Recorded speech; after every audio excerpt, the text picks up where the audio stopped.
Biiroon Kominikeeshinii Oromiyaa galma ga'insa kenna tajaajilaa fi qorannoo idilee wiirtuu kenna tajaajila iddoo tokko irratti geggeesseen komiin hawaasaa bu'uurarraa akka hiikamuu fi sagantaa gumii balballoomiin biiroo Pabliik Sarvisii fi misooma qabeenya namaa Oromiyaa waliin marii afgaaffii taasiseera. Qorannichaan magaalota wiirtuun kenna tajaajila iddoo tokko keessatti hojiirra oolfamaa jiru 4 keessatti namoonni 7,368 irraa yaadni kan fudhatame yoo ta'u, hanqinni hubannoo deddeebiin abbaa dhimmaa jiraachuu tajaajilli murteessoo ta'an keessaa hafuu fi kan biroon adda bahaniiru. Saganticha irratti kan argaman hooggantuun biiroo Pabliik Sarvisii fi misooma qabeenya namaa Oromiyaa Adde Kokabeedidha. Mootummaan naannoo Oromiyaa komii hawaasaa hiikuu fi tarkaanfii addaan wiirtuu kenna tajaajila iddoo tokko babal'iseen uummanni magaalota gurguddoo 8 irratti tajaajila si'ataa fi dhaqqabamaa argachaa jiru jedhan. Wiirtuulee kana babal'isuudhaaf mootummaan naannoo Oromiyaa tarkaanfii addaa fudhachuudhaan piroojektota kan biroo qixa hoogganuudhaan magaalota 14 dabalataa marsaa lammaffaa keessatti qopheessuudhaaf hojiitti galee magaalota sana keessaa magaalli 3 xumuree tajaajila kennuu jalqabee jira. Ammarra Oromiyaa keessatti magaalotni 8 aktiivli tajaajila kennaa jiru. Wiirtuun kenna tajaajila iddoo tokko inisheetiivii addaa hojimaata addaa qabu tajaajila hundaa bakka tokkotti ogeessa ga'umsaa fi naamusa gaarii qabuun kennu ta'uu ibsanii magaalaa tokko keessatti tokko qofaa hundeessuun hanqina mul'ate furuu fi gara kutaa magaalotaatti babal'achaa jiraachuus dubbataniiru. Hojjetaan filatamaa ta'e miira tajaajiltummaa qabu mana hojii keessa ogummaaf dandeettii barbaachisoo tajaajila sanaaf qabu dabalataan naamusaa fi sansakka tajaajiltummaa gonfateetu filatamee gara wiirtuu tajaajilaatti dhufa. Wiirtuun kun magaala tokko keessatti tokko gaafa hundeessinu ammallee rakkoo keessaa kan inni ittiin baaneef uummanni illee beekuu danda'u tajaajilamaan keenya magaala tokko santarii tokko irra hin jiru. Akkasumas gara wiirtuu 31tti marsaa lamaan kan guddatus ta'uu Adde Kokabeen eeranii yeroo dhiyootti gara magaalota godinaalee fi aanaatti gadi buusuun wiirtuu 61tti ol guddisuufis hojjetamaa jira jedhan.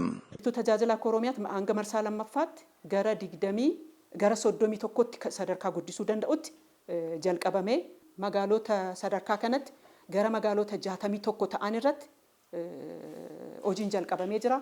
Hojii hangammaatti hojjetameenis daldalaan gidduu ba'uu fi deddeebiin abbaa dhimmaa hafuu ibsanii haala istaandardii kenna tajaajilaa irratti rakkoon hubannoo akka jirus Adde Kokabeen himaniiru. Wiirtuun tajaajila tokkoffaa keessatti deddeebiidhaan saaxilamee baasii dabalataatiif yookiin harka ilaaluutiif isa saaxilu wiirtuu keessa hin jiru. Adeemsi ittiin dallaalli kanaan dura tajaajiloota of harkatti itti galchee ture hirkaa ba'ee jira. Hanqina fayyadama teekinooloojii fi raawwii hojii keessa jiruus qorachuun sirreessaa akka deeman eeranii uummanni kutannoon mirga isaa fi gaafatee tajaajilamuu akka qabus yaadachiisaniiru. Kutannoo uummataa, kutannoo tajaajilamaa waan barbaaduuf tajaajilamtoota keenyaaf uummata keenyaaf dhaamsa kana dabarsuun barbaada. Daarektireetii hordoffii fi qophii istaandardii kenna tajaajila mootummaa kan ta'an obbo Taaddalee Amansiisaa sirnoota darban keessa tajaajilli haqa hin qabne kennamaa turuu eeranii waggoottan 5 darban kanatti jijjiiruun tajaajila saffisaa fi dhaqqabamaa taasisuu fi hojjetamaa jiraachuu fi istaandardiin yeroo raawwii hojii safaruunis bu'aa guddaan dhufeera jedhan. Keessattuu waggoottan 5 darbanii asitti uummanni mana hojii mootummaa dhufee tajaajila argachuun mirga isaa akka ta'e beezikaalii yaadamni kun dhufuu akka danda'u hubannoo guddaa uumuudhaaf danda'amee jira. Tajaajila mana hojii mootummaatti kennamu tilmaamamaa fi safaramaa gochuu. Abbaan dhimmaas ulaagaa irraa barbaadamu guuttatee argamuunis tajaajila abbaa dhimmaaf kennamu saffisiisuu keessatti ga'ee qabaachuu qabaa dubbataniiru. Miitu gochuudhaaf yoo dhufu isarraa immoo maaltu eegama kan jedhu immoo yaaduun barbaachisaadha. Namni daqiiqaa 10 keessatti ganda deemee waraqaa eenyummaa barbaadu tokko daqiiqaa 10 keessatti ganda dhaqee tajaajila argachuu qofa otoo hin taane ofiisaa too maal guuttachee dhufu qaba. Suuraa guuttatee dhufu, ragaa guuttatee dhufu qaba kan jedhu istaandardii agarsiisa.